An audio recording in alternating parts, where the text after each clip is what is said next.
In the first round against the Nuggets, Manu led all players in scoring. In the second round against Seattle, Duncan was again the big dog, but Parker and Ginobili weren't far behind. And in the conference finals against Phoenix, the Spurs' Big Three averaged 70 points per game combined, defeating the Suns in 5 games to advance to another NBA Finals. In the finals, they played the Pistons, and it was a bar fight. With the 2 best defensive teams in the league going head-to-head, the 100-point mark was only reached once in a tough 7-game series. But then, in Game 7, Duncan took matters into his own hands, confidently announcing to the team that they weren't going to lose the series. Timmy led all scorers with 25 points. But and with fully rested, bro.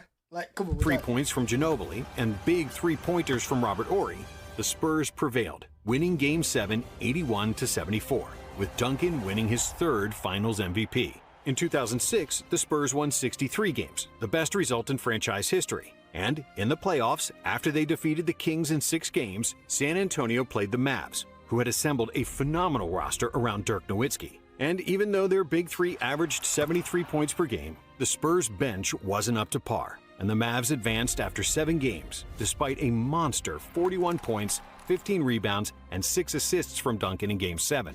After a down year, we've seen many franchises try to completely reshuffle the deck and change half the roster. However, the Spurs aren't most franchises, and being erratic isn't the Spurs' way. For the 2007 season, San Antonio kept all their core guys and simply added a few more international players like Fabrizio Oberto, Beno Udrih, and Francisco Elson. And it paid off. The Spurs had an impressive 58 wins, the best net rating in the league, and the deepest roster in the NBA, with everyone contributing and every player feeling like they were an integral part of the team. Their biggest threat in the West, the Mavericks, famously lost in the first round against the We Believe Warriors. And in the second round, the Spurs escaped victorious against these 7 seconds or less Suns, after a controversial suspension of Boris Diaw and Amari Stoudemire for Game 5 of the series. And even though it wasn't always pretty, and naysayers saying they played slow, boring basketball, the Spurs didn't care. And after they defeated the Utah Jazz, they were in the finals once again.